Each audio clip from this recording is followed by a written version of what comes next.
Morning, everybody. Welcome to the Apotheosis session. Apotheosis. Deification.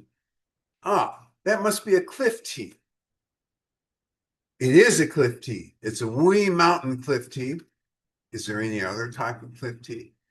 Some people in the market, the LCSers, will make you believe or attempt to get you to believe that there are other such things as other area cliff teas. And the answer to that would be no, there are not.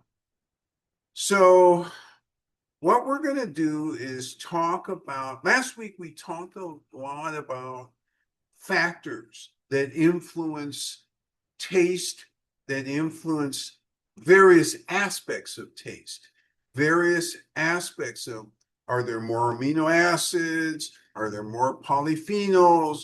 What type of polyphenols are there? We talked about all of those things last week.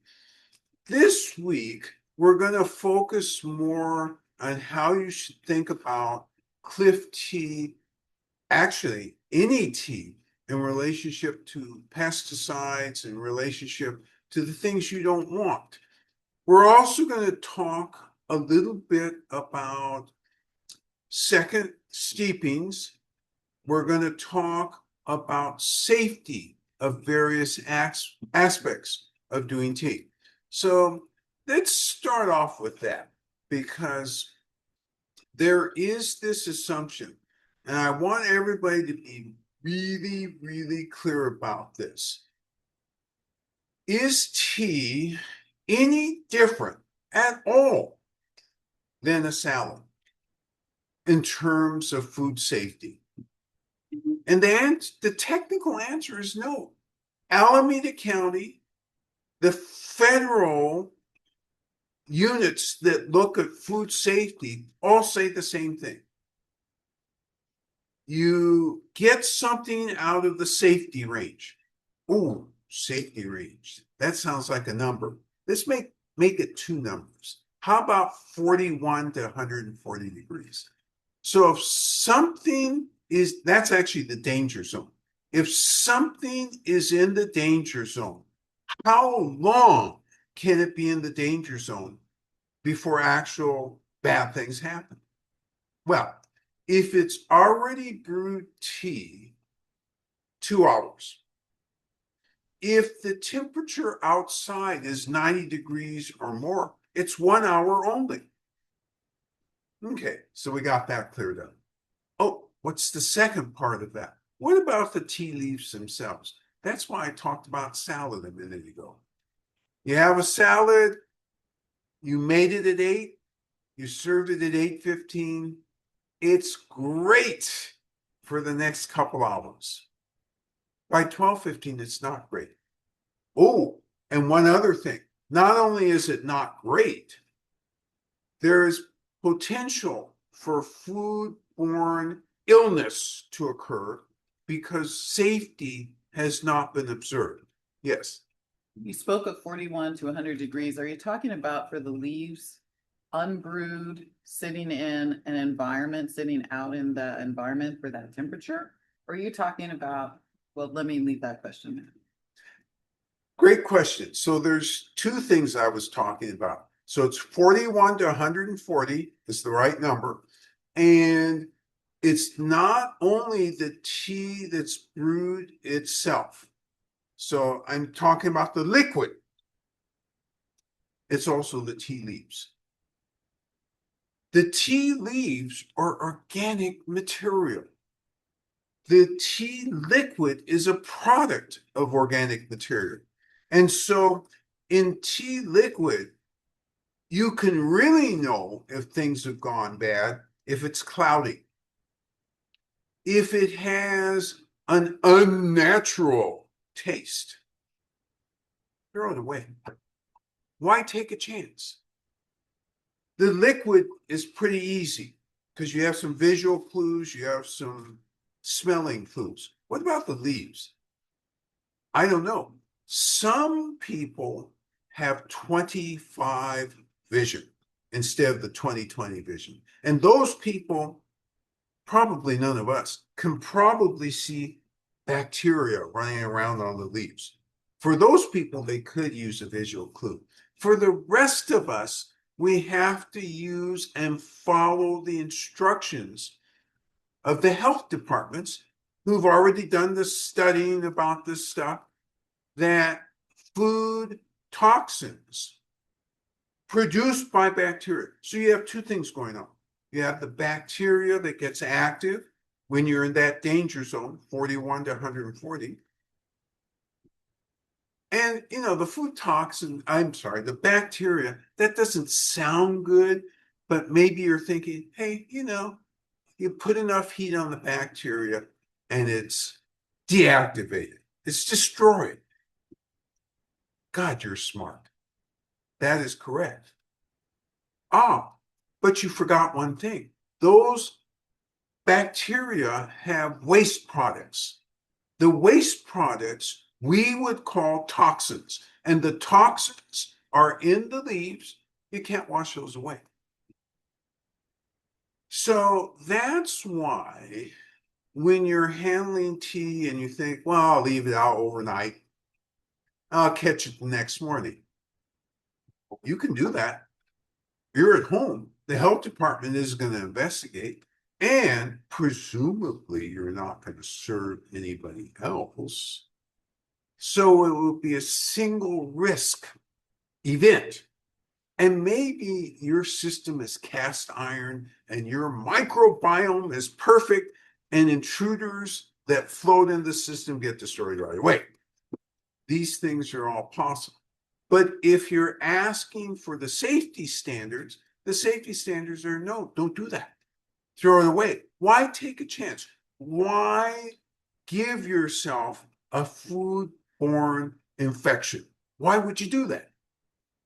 All right, so that's very important to note. And we don't talk about any of that stuff ever. And I thought, we better cover that because that's something that people do sometimes and they don't think of the potential consequences. The other safety warning, the other safety hazard. What about tea that you get from sources that haven't been certified by the FDA or checked by the FDA? Does that sound like a good idea? Well, let's think about that a minute. These sources, if they're anywhere in Asia, have potential challenges, don't they? Because the Asian environment, especially during certain seasons, is very hot, very moist, lots of insects, and secret and sometimes public use of pesticides. Furthermore, in the Asian environment where Roundup is essentially unregulated, you have that as an issue too. So you think, one more thing. Particularly some assumptions about Japan, which this trip was just mind-boggling because I finally got it. I've been going to Japan for years and years and years, and just somehow, because it's so hygienic, I mean, you look on the street and not one mote of dust is on some of those streets. Does that mean that they treat their food in the same way, their agricultural products in the same way? Well, yes and no. There is no dirt on the products, but there is pesticide.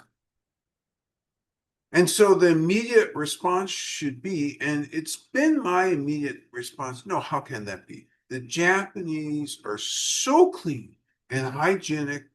No. That's not the case. Turns out that is the case. And I finally got my eyes opened during this last trip, and it's finally sunk in why, and it's totally sunk in, yeah, this is the situation. I just didn't recognize it. Do pesticides matter? Well, it depends. The real answer is Of course, they matter. By individual, they matter more or less. So some people, because they're living such a healthy lifestyle, maybe it matters less. But why take a chance? Why expose friends? Now, if you have enemies coming over, yes, you should make sure that the enemy tea is there so you don't waste the really good tea. And actually, what I should have said, if you have Mordor people coming over, make sure you have Mordor tea. And then you have Rivendell tea, which you consume. Yes. So organics, is there any as far as you know, there's not an orientation towards organics in Japan, and which is maybe not right to link this as a question, but you've spoken often about getting tea from China at a time of year when you know spraying has not happened. But culturally, right now, the notion of organics in Japan is just not a thing so much. That's a really great question because it really points to the implied question in that, which is, well, maybe the Japanese, yeah, they're using pesticides, but maybe they're growing the tea at a time when the bugs are all asleep and, it's just not very many bugs out and about. So let me address that part because there's two parts to this question. Let me address the implied part of that question because that's an extremely excellent question and it addresses matcha. Matcha, when it's a good matcha, is done later in the year. Later in the year, the harvest and the completion of it is sometime in September or October. Oh, so what does that mean? When does it get uncomfortable in Japan? When do those bugs wake up and say, I'm hungry?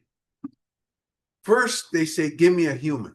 But in the absence of being able to get a human because they're all in air-conditioned buildings safely away from all those pests, well, get me a nice, juicy leaf of tea. That's the second target.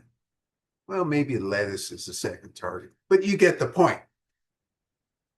So that really picks up in mid-May. In mid-May, mid to late May, you're getting that heat and you're getting those pests. And then in June, it is miserable in terms of the bugs.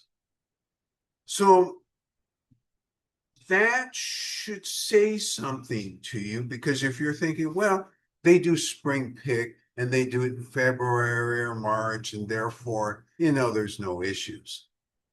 With matcha, they do not do spring pick. And think about this. Matcha is not craft tea. It's not inherently craft tea.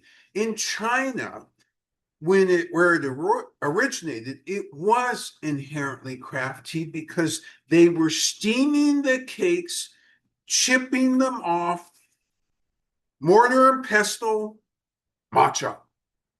Therefore, the pick was individualized. What about today?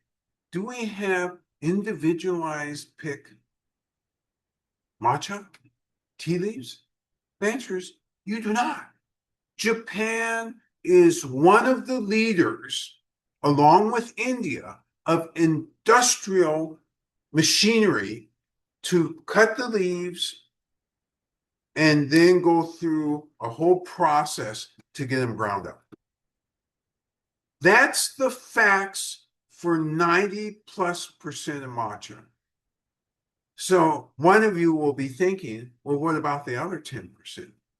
You do have a very tiny few farmers, so I have heard, although I have not met, who actually pick and do a craft matcha. Does any of that hit any market that you would normally or abnormally have a chance to be a part of a network of? Answer is no. Monks are that market. Government officials are that market. It's not anybody else. Now, if there's anybody who's going to be able to find that market, it will be us eventually. Now, especially after I've gotten everything driven through my head, okay, I have to look a different way. Did I answer the question? Yeah. Okay. Thank you. Yeah. The other part of this, and why I am so excited, and we had very ugly news followed by very great news this week. So let's get rid of the ugly first because, oh, yuck. You know, I can't get one of my shipments. Why not? You haven't paid tariffs.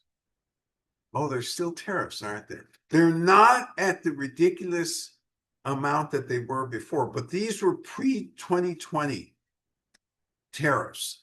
And so you still have to pay them, although each carrier uses a different way to collect them. So the really great news is one of the carriers just delivered new tea to us on Friday.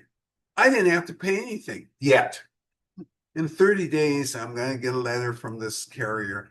And it's funny because they're one of these carriers, but they use USPS. You know, when it's bad news, they use USPS to send you the notice. So I know when I get the envelope with this carrier's name, but it's coming through the USPS, oh, there's Bill in there. The other carrier wants their money up front. So yesterday, I get this AI generated call. So I was already irritated because the AI, it was interesting. This was really a smart AI because it said right away, I am AI. Would you like to speak to me or speak to a human? And I'm going to collect money from you. And immediately I thought, I'd rather speak to a human until the AI finished that sentence. A regular human will be with you in 30 minutes. I'm thinking, God, my time is really valuable. 30 minutes waiting for this? So I thought maybe I can bluff my way through AI. So I started down the AI path, answering the questions as honestly as I could. And eventually I get to a pay window. And I, had been authenticated that I was a real human. Isn't that interesting? AI is authenticating me and that I'm not an AI person. Totally rude. Totally rude. And just a surreal experience in this whole tariff generated thing. You can tell I love this type of stuff. And the pay window, we get there and they said, give me your credit card number. It should be 12 digits. Don't lie to me. And there's because I'll catch you. And there will be, this, that, and the other. I'm thinking, great. I reach in my pocket. Of course, my credit card isn't ready. It's not there. So finally, because the AI hung up on me, it's like, you're too slow as I'm looking for my credit card. And you can't argue with AI. That's the whole issue. And so I had to call back, talk to a human, authenticate this and authenticate that. But I paid. So that was the great is the Chinese, I told you earlier, are entering this matcha market. And we happen to know one of the largest companies that's doing this. And we asked them, might you please segment the top line of stuff and send us samples? And, we got this grumbling, no, I can't do that. I can't do that. We got this. The samples are in this box. Box isn't here yet, but it's in the US, which means at some point we're going to get samples of this. And if it's any good, especially if it's really good, we will have great matcha on the board in the future. So that's the news, and it's the news related to uh, how tea is being handled, safety of tea. You know, when you get cliff teas, and we're talking about this morning because cliff teas, we get within the mountain, no pesticides allowed any time of the year. Additionally, Roundup, oh no, that's jail time. It's in a World Heritage Site. And the farmers, because they've gotten so rich after this became a World Heritage Site and they see the benefit, it's like, oh my God, pesticide? Pesticide? You've got to be kidding. Leave that for the LCSers.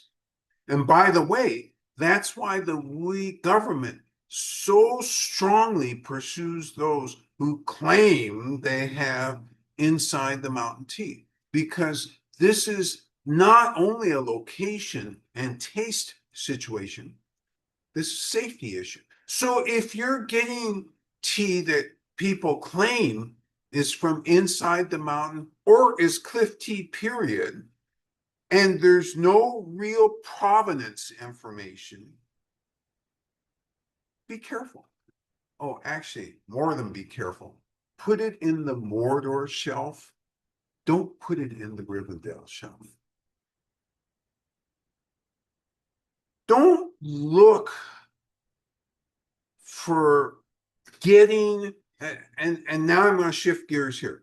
Don't look for an Armani piece of clothing at Walmart or dollar store. Don't do that.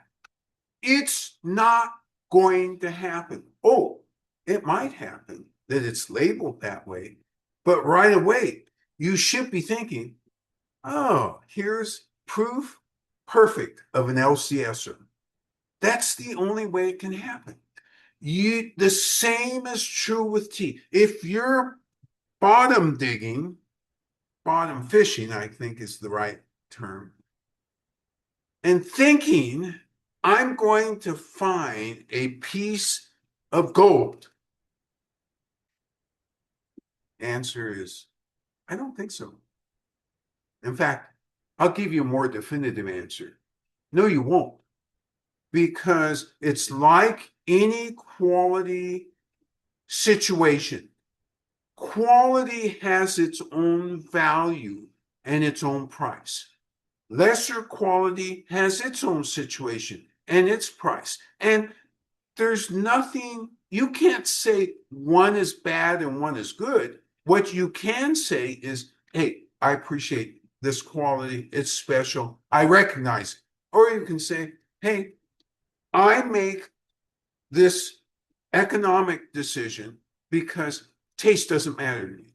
Or I'm not looking for anything except an alleged benefit, which I believe I might be able to get from something that's lesser priced.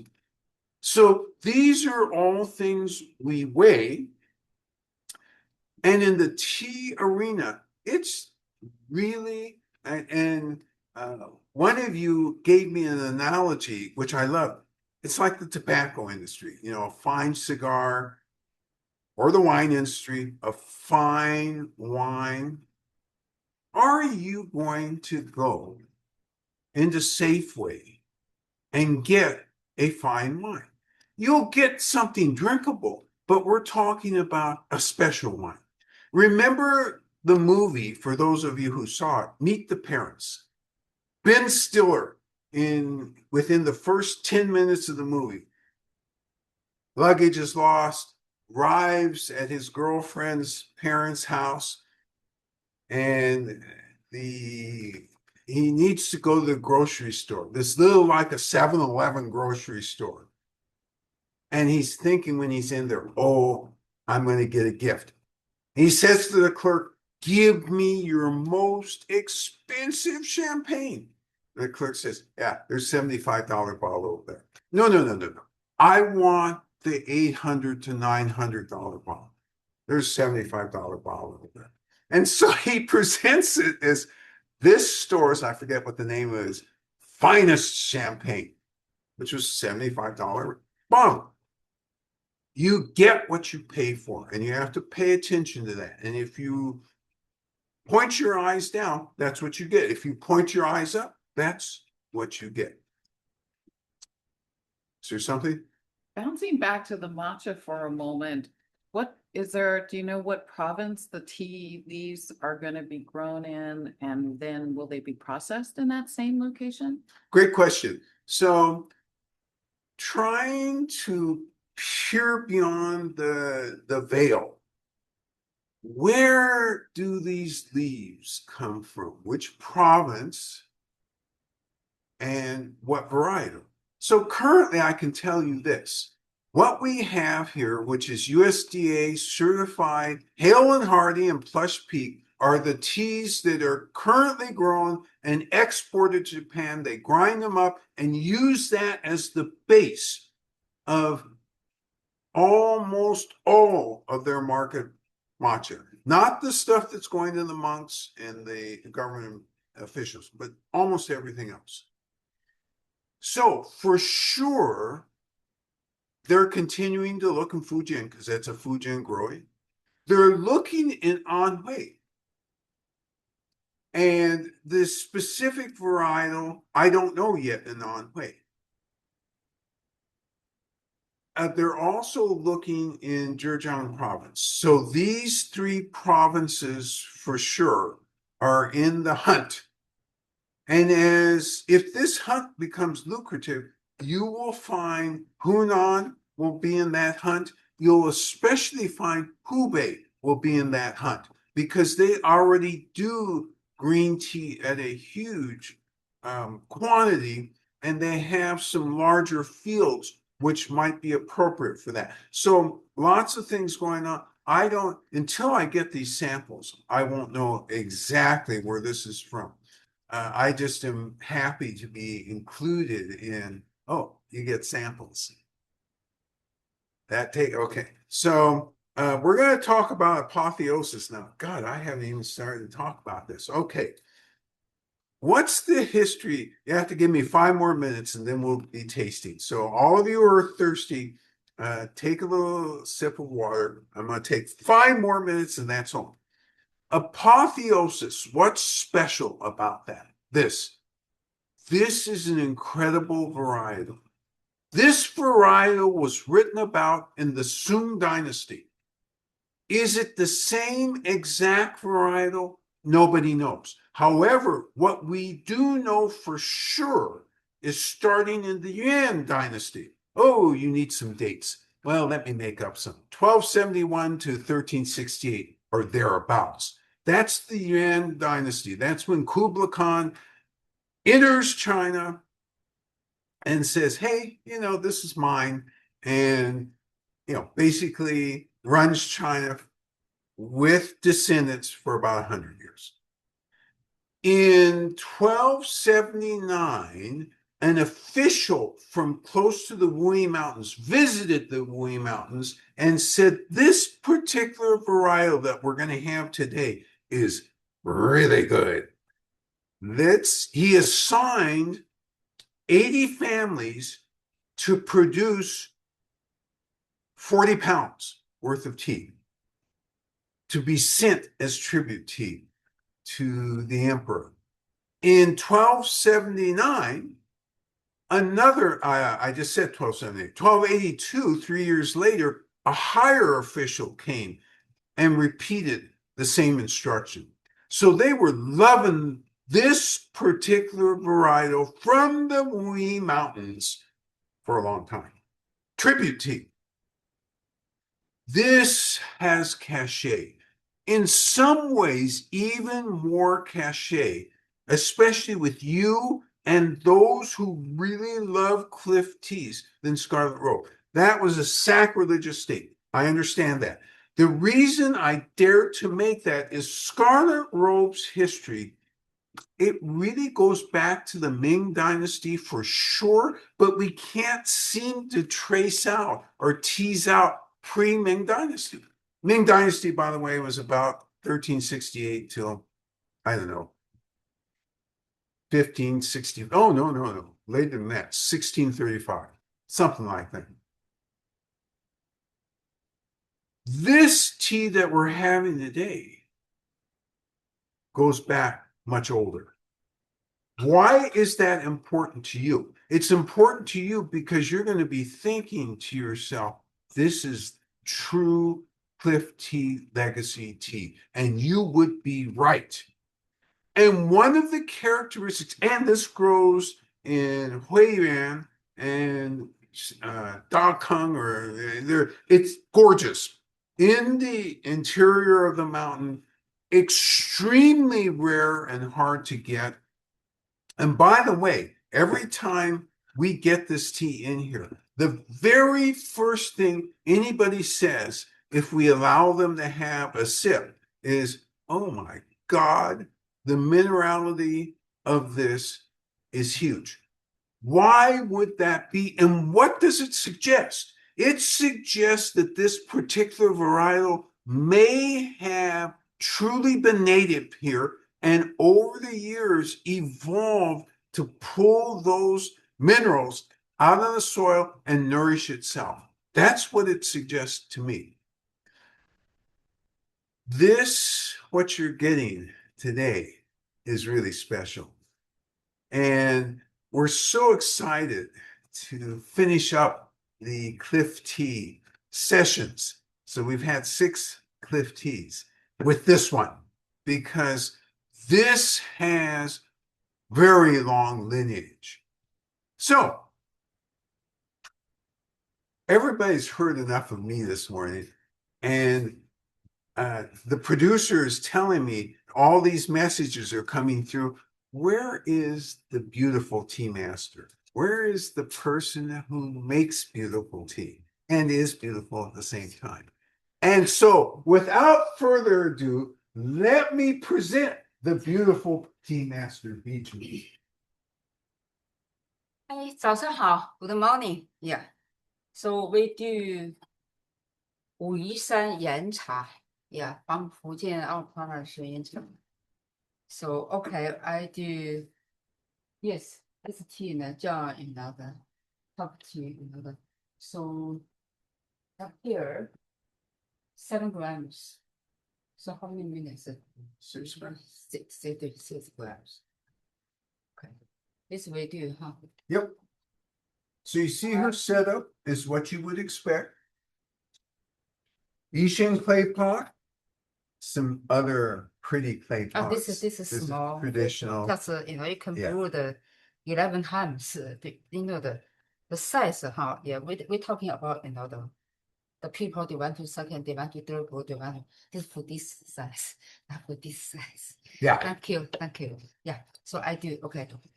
So this is 200-degree water. So the main thing you're going to notice is she's going to heat both the outside and inside of this Yixing pot. And again, why do we use Yixing pots? Well, it's tradition, but much more than tradition, they stay hot. And what about those of you who have the special Yixing pots? They stay hotter. And what's the value of that? Remembering last week we talked about the equivalent of frosting on the leaves. You rub it in the interior, fragrances and nature of the leaves get on the surface and it's sticky, and that's what's baked into the leaves. Well, this is how you get that all out. And this is why high temperature for this type of tea, these type of teas is so important. You see every sort of temperature listed in the public domain. And I will tell you, 200 degrees is where you should be. Tea master making sure that the pot has absolutely no residue in it. No leaves that have stuck from previous brewings. You don't want anything to interfere with the taste, especially of this. Newman is tea master, Peter adds. There you Thank go. you for reminding us. Yes, thank you. Thank you. Yeah, we never Thank you. forget. Thank you. There you go. That's right. Thank you. See, this is a understudy insecure. That's why I forgot to mention that, because Numinous, that means I'm out showing here every time. But that's actually a good thing. That's great for all of you.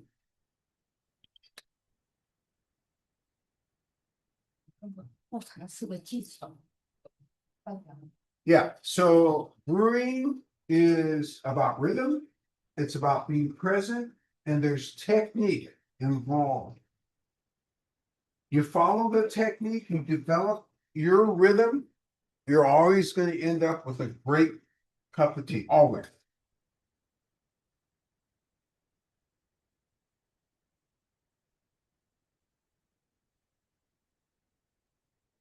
Your master is pouring the water in.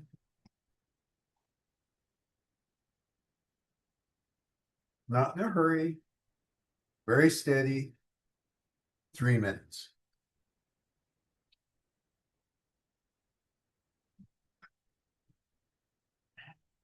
So last week we talked about factors which influence taste of tea. We talked about, oh, is it sunny more than 5 or 6 hours a day? When they pick it, is it sunny or cloudy? I mean, all sorts of things which influence the taste of tea. Well, how about this one? Does this grow in an area where it's more than 5 or 6 hours of sun a day? It grows in an area where it tends to be on the lesser side. So it's more like the 4 to 5 hours rather than the 5 to 6 because it's in a gorge. There's frequently, especially all morning. It's like here being in Northern California. Actually, not Northern California. Right next to the bay, you have fall.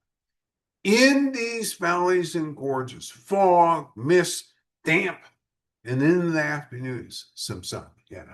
Rob asks, was there ever a time when tea masters counted the leaves, like before there were reliable scales and standard weights? So scales and weights have been around for a long time.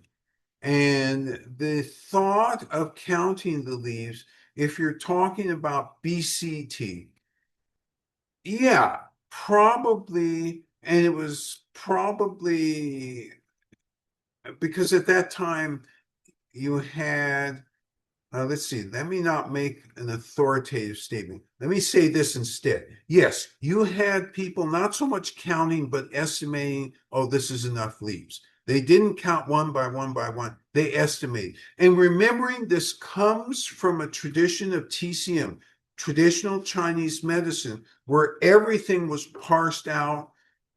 And again, not so much in the scientific way that we're used to today. You know, you got scales and electronic, digital weights, but more an eyeball that this is what's worked in the past.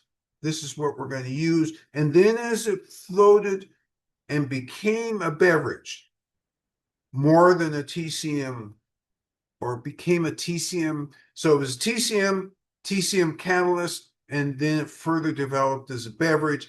The beverage, yes, they didn't count leaf by leaf, but my sense of it is they just parsed it out. They knew what they were doing, and this is what it is. Great question. Really a very thoughtful question. So, where was I going before this? Doesn't matter. Here's where I'm going to go right now. This tea, oh, I'm not going to go anywhere because the timer has gone off.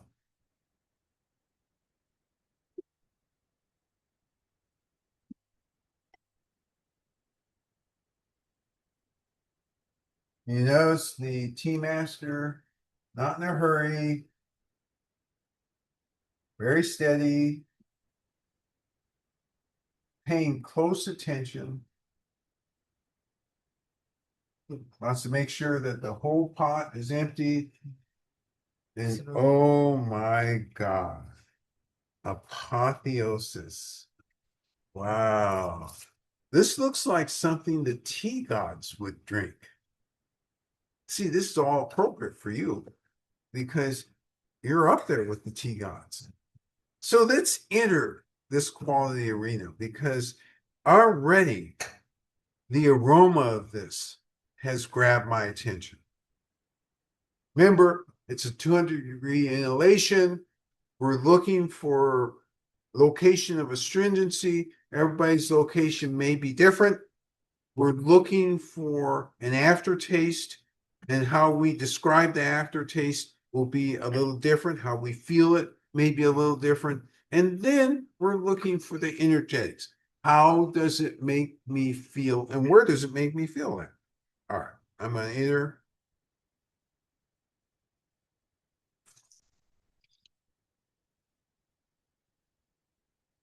Gosh, I feel so fortunate to do this with you because this is just fun. I've got the astringency located. I have some aftertaste. Oh my gosh, I have real aftertaste. Interject's not there yet. Not for me. You may get them right away. I'm going to take a second inhalation.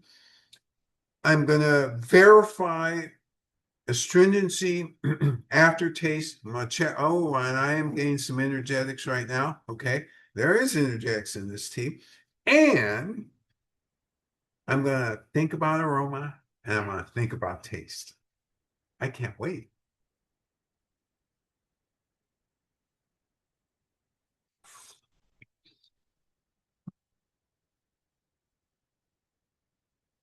Okay, I've verified the astringency.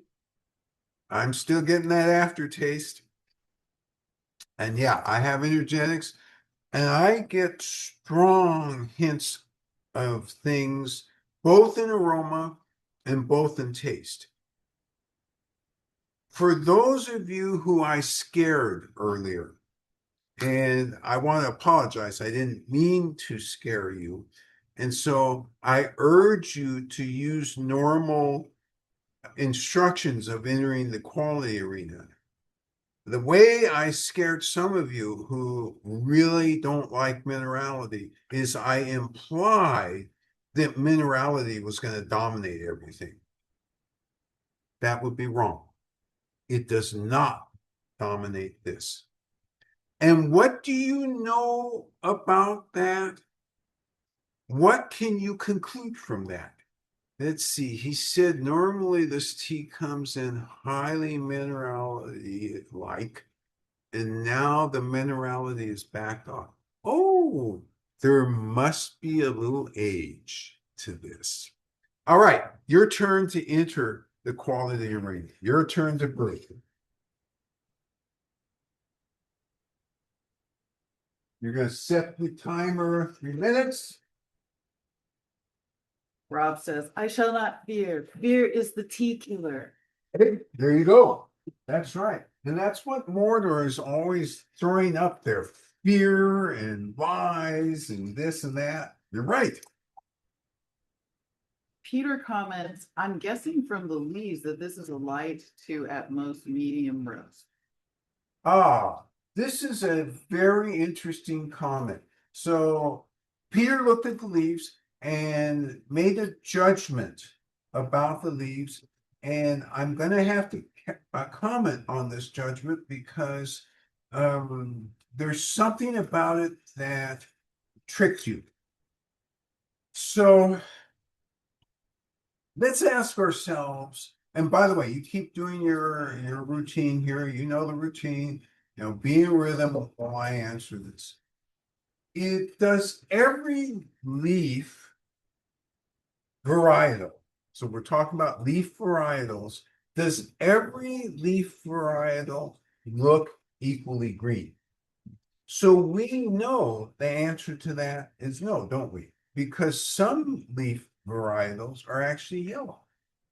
And so there's this range of, and some are actually purple. There's this range between purple and yellow that leaf varietals come in.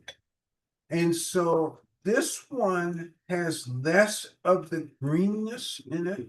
And therefore, that's why you thought that it was only medium roast. This one actually goes through 3 roast. And let me give you some real figures because you'll be astounded by this. It goes through an initial roast to stabilize it. That's about 40 hours. The next two roasts add up to around 50 hours. So let's think about what's happening in these roasts. Are they all at the same temperature? No. Especially for these teas, they happen to be a lower temperature. And what else? This is roast I'm sorry, I'm not squarely in the picture. Sorry about that. They're burning something. They're burning wood. This is a wood that they're roasting with. What is the nature of this wood? It's fruit tree wood. Oh, what type of fruit? Good fruit. Lychee wood. And so that's one thing. The second thing is the way you know that you're getting, for two reasons that you're getting lineage tea in the mountain tea. The one reason is because the the processing masters here take this 100 hours split in 3 roasts. That's a long time. Has to be very carefully watched. This is the step where the most things can go wrong. If you go wrong here, it's tens of thousands of dollars mistakes. Are any apprentices roasting? No. Only lineage masters roast. That's it. Because this is it. To get to here, you've got to get that total roast. Good guess, Peter. And under normal circumstances, I understand why you said that. And I'm glad you said that because now I cleared it up. Yeah. So I want to read you Kathy's observation, Yeah. which maybe ties back into what you've also just shared. Kathy says the dry leaves smelled malty sweet, but there seemed a hint of an evergreen forest in it. Oh, I love this. Dry leaves, malty sweet with an evergreen forest. I love this comment because they are sweet. And thinking about, and malty, thinking about what I just said about the roast, this is the skill. They brought out that sweetness without leaving the source of the leaves. This place and where it grows in the interior part of the Wuyi Mountains, it has lots of different plants. Lots of different plants. Great observation. Yes. Rob says the smell of the tea water is a symphony of sweets, including buttery caramel, honey, some plum. Along with that is a sense of light wetness in the nose that is almost like ocean air, but without salt. Wow. Yeah, this is wow. Light wetness in the nose, but I want to get directly to the symphony of sweet and fruit. All these notes playing in the opening scene. This is what this tea is. Among the cliff teas that we have at the shop, most years that we end up getting this is what we're looking forward to because we know there's going to be this complexity. We know that because of the skill level of the roasters, we're going to get something interesting. We always get something interesting every time we bring this in.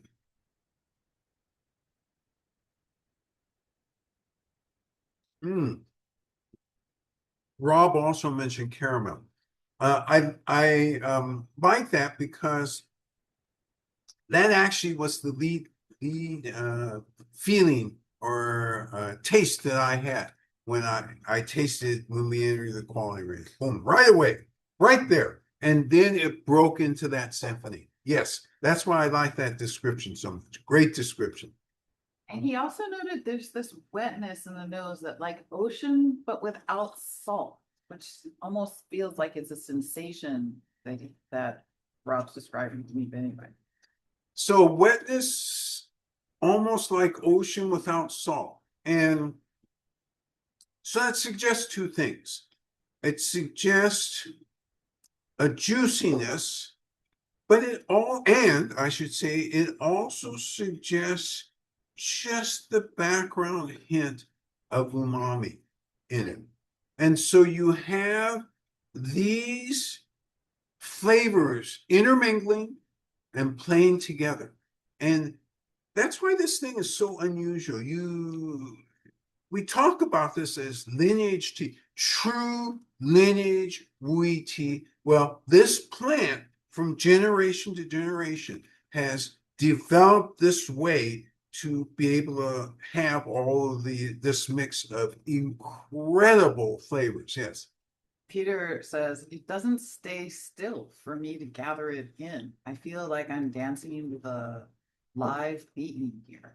Love this. Peter talks about a live beat, dancing. A live beat.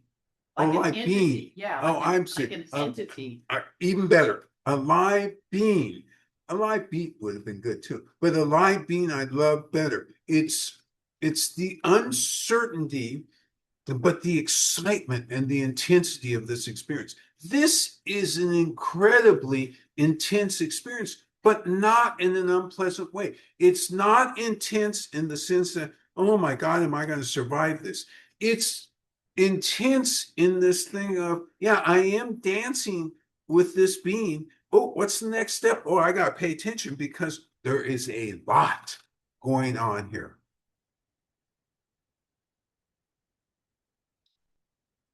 Rob says, the amber color of this tea leans dark. It Yeah. would be, there we go. Yeah. It would be interesting to take all of the Wulongs we've brewed in this series and line them up in cups to see other different shades of amber berry. You know, it's really funny. That's a great comment, Rob. When we do testing, especially when we're in the Wuyi Mountains, sometimes we do exactly that. And not in huge cups, but in smaller cups.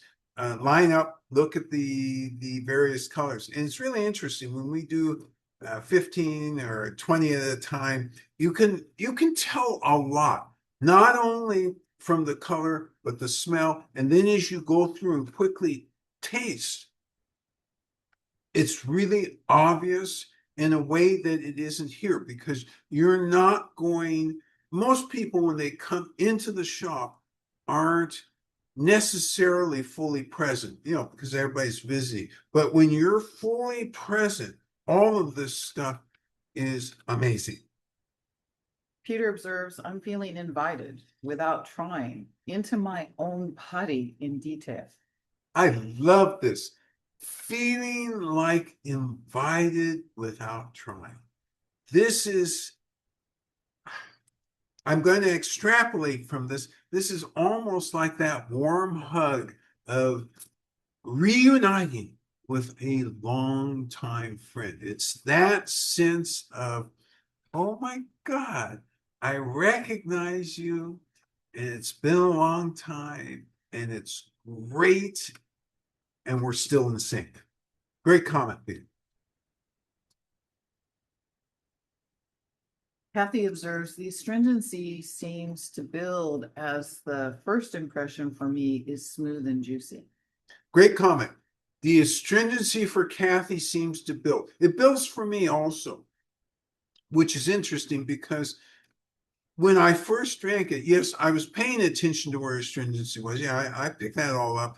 But smell and that hint of caramel and that, in effect, dancing with a warm being, the aliveness, all of that stuff was very, very present to me. Now, as we go down and more things happen in the mouth, there's definitely a band of astringency, which there wasn't in the beginning. Yes, I knew where it was probably going to occur, and it actually has occurred. Great catch, Kathy.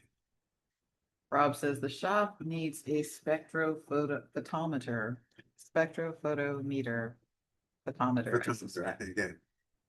Yeah, yes, we need a scientific gizmo gadget to capture all of these feelings, and not feelings, but just the aromas and the colors that, and really it's the colors, because it's the color, not only the physical color, but the taste color and the aroma color. All of these are occurring in a very different way. I mean, Rainbow Ice last week was an incredible tea.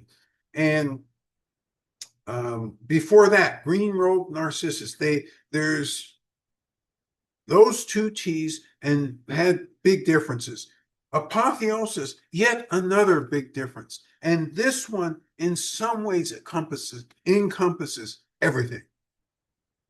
Stacy says, this tea makes me want to breathe more deeply. And as it cools, I'm getting some earthy notes. Love this comment.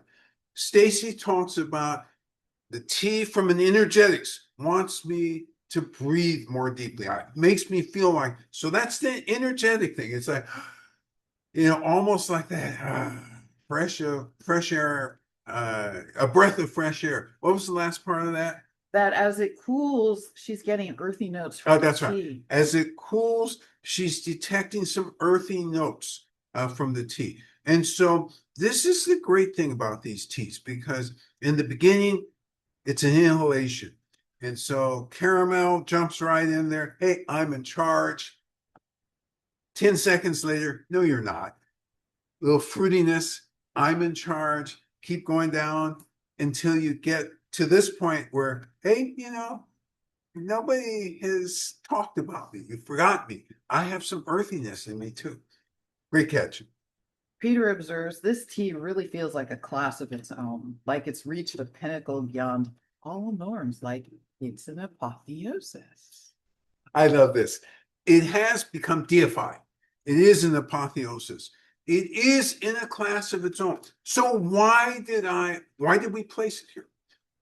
This, we knew we wanted to talk about true lineage. I mean, again, Scarlet Robe is the historical lineage of the Wuyi Mountains. This is the varietal lineage of the Wuyi Mountains. And this takes you on that journey in a way that none of the other Wuyi teas can take. Rob observes, the tea has an almost oily, thick feel on my tongue. The flavor is deep and layered, but softened, with an outer shell of sweetness that protects us from any of its edges. Deep and layered, an outer shell of sweetness as a protective to keep leading us in to the essence of what this tea is. I love this description, because why did I continue drinking this tea? Why was I excited to continue? Because the caramel was so strong for me on that initial, when I entered the quality arena, caramel. And I don't know about you, I love caramel. I don't eat it, but I love caramel. And it just led me deeper and deeper. I gotta understand what this whole thing is. And all these other flavors coming to the fore, all the aliveness of this tea. This tea, and so I want to go back to Peter's dancing, because with another bean, because it does suggest that this tea has that much energy. And here we are at this point, and Rob's talking about the sweetness and all the other things that draws you into all these other things. That is an aliveness of the tea. And it is a praise of the tea master. Okay, let me say it another way. The lineage master who actually produced it.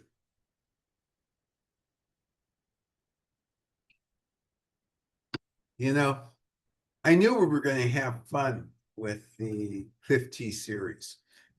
And I didn't want to signal to everybody that we were going to end up here, but this is where I knew we were going to end up. And I was just waiting with anticipation. So we have reached here. This isn't the end. It's more like an invitation to do more. Now, because all the children are well beloved within the shop, we're going to do something different next week. In fact, we're going to do a jasmine tea next week. And we're going to do a jasmine tea the week after that. And then there's going to be a surprise tea, although it's already, oh, you have it, but it's not on the website yet. It'll be on the website today. And they're all green tea based. The first two are just that, green tea based with jasmine. The third one is completely green tea without any flowers. So that's where our journey is taking us. It's going to be a fun journey. Loved that I could share this journey with you because this had a lot of history to it. Loved that you were able to detect it. And I just feel fortunate that I get to be with so many luminaries and learn every week. Yes. Rob adds, this tea seems to be warming in my belly, but it also gives me a sense of ease. If I had a headache, this would clear it. Love this comment. Sense of warming in the belly for Rob. Sense of ease. If he had a headache, this would have cleared it all completely away. Yeah, that warming, that ease, that comfort. This is a powerful, comfortable tea. We have powerful teas that cliff teas that grab you and don't let you go anywhere else. This one is more seductive in a way. It points directions for you to go powerfully and leaves you in a really interesting place. All right. Your responsibilities this week, stay healthy. We very much look forward to seeing you next week. Bye-bye now. Take care.